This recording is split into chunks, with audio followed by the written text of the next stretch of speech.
क्या आपने कभी खुदा को देखा है? क्या हम में से कभी किसी ने खुदा को देखा है? तो फिर हम ये एतबार कैसे करें कि खुदा नाम की हस्ती इस दुनिया में एग्जिस्ट करती है? इन्हीं सारे सवालों का जवाब देने के लिए मैंने इस सीरीज़ का शुरू किया है। इस सीरीज़ के अंदर मैं कुरान में मौजूद साइंस के बारे में बात करूँगा, यानी कि साइन ऑफ साइंस इन कुरान। अल्लाह ने कुरान के अंदर अपने होने की निशानियाँ पेश की है और उन निशानियों को मैंने साइंस के ज़रिए आपको समझाने की कोशिश करूँगा।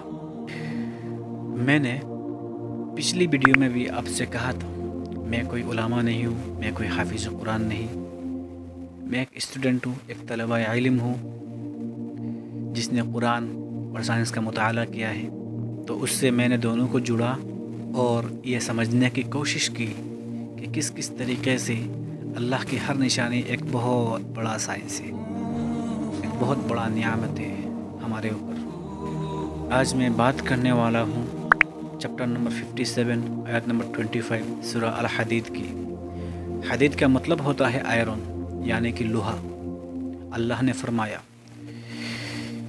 मैंने मैसेंजर्स को भेजा, मैंने स्क्रिप्चर्स को भेजा, बैलेंसेस भेजा और मैंने आयरन को भेजा जो इंसान के लिए बहुत फ़ायदेमंद है।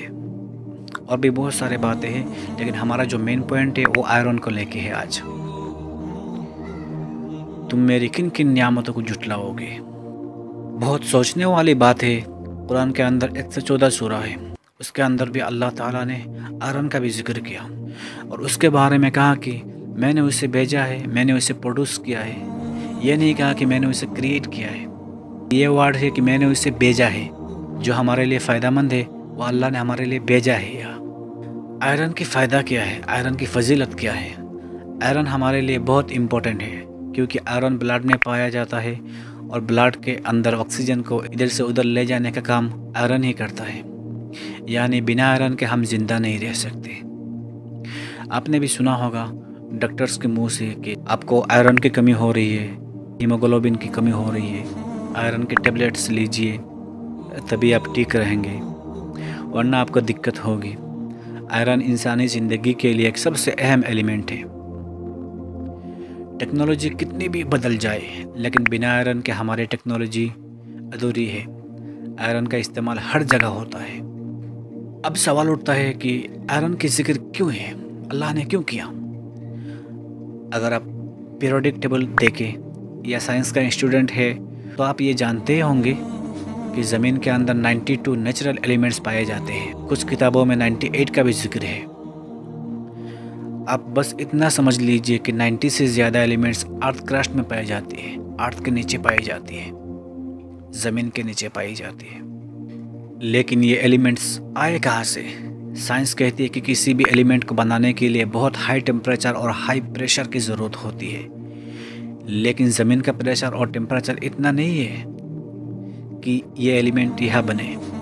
हो ना हो, कोई ऐसी बॉडी होगी, कोई स्टार होगा जिसके पास बहुत ज़्यादा एनर्जी होगा, टेम्परेचर होगा, प्रेशर होगा, वही आयरन बना होगा। अगर आपने मेरी पिछली वीडियो देखी हो तो आपने बिग बैंग थ्योरी के बारे में सुना होगा।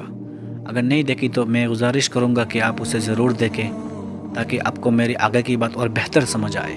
बिग बैंग थ्योरी का कहना है कि ये अर्थ, सन और सारी चीज़ें एक थी, फिर एक बैंग हुआ और ये अलग हो गया। इस वजह से ये माना जाता है कि अर्थ सन का ही हिस्सा थी। लेकिन एक प्रॉब्लम यह है कि सन का टेम्परेचर और प्रेशर इतना नहीं है कि वो आयरन जैसा एलिमेंट बना सके। तो फिर आयरन कहाँ से आया? साइंस कहती है आयरन किसी और सुपरनोवा एक्सप्लोजन से आया होगा। लेकिन सवाल ये है कि वो यहाँ तक कैसे आया, वो अर्थ तक कैसे आया? साइंस के पास कोई साइंटिफिक प्रूफ नहीं है जो ये बता सके कि आयरन अर्थ तक कैसे आया। लेकिन कुरान हमें जवाब देता है। सूरह अल हदीद में अल्लाह फरमाता है, मैंने आयरन को भेजा। अब चाहे तो साइंटिफिक ब्रेन से सोचिए कि एलिमेंट्स कहाँ से आए। लेकिन आप अगर कुरान के अंदर आएंगे तो कुरान में ही मिलेगा इसका जवाब आपको। अल्लाह की निशानियों में एक निशानी यह है कि आयरन का होना इस अर्थ में, इस दुनिया में। मैं उम्मीद करता हूँ कि आयरन और सूरह अल हदीद के बारे में जो मैंने बातें बताई आपको, उससे आपका ईमान और ज़्यादा ताज़ा हुआ होगा, आपका अक़ीदा और ज़्यादा मजबूत हुआ होगा। मेरी कोशिश है कि मैं हर वीडियो में अल्लाह की जो निशानियाँ हैं जो कुरान के अंदर मौजूद है, उनके साइंस को सही तरीके से आपके सामने पेश करूँ। अगर आपको ये वीडियो पसंद आई है तो इससे ज़्यादा से ज़्यादा शेयर करें।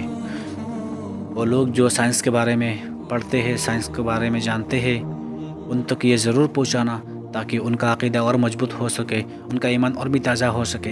अगर आप पहली बार यहाँ आए हैं तो चैनल को सब्सक्राइब करना ना भूलें। मिलते हैं अगले वीडियो में अल्लाह की एक और निशानी के साथ, जहाँ मैं साइन ऑफ साइंस के बारे में बात करूँगा। जज़ाकल्लाहु खैरन। I witness that there is only one God and that Muhammad is his messenger.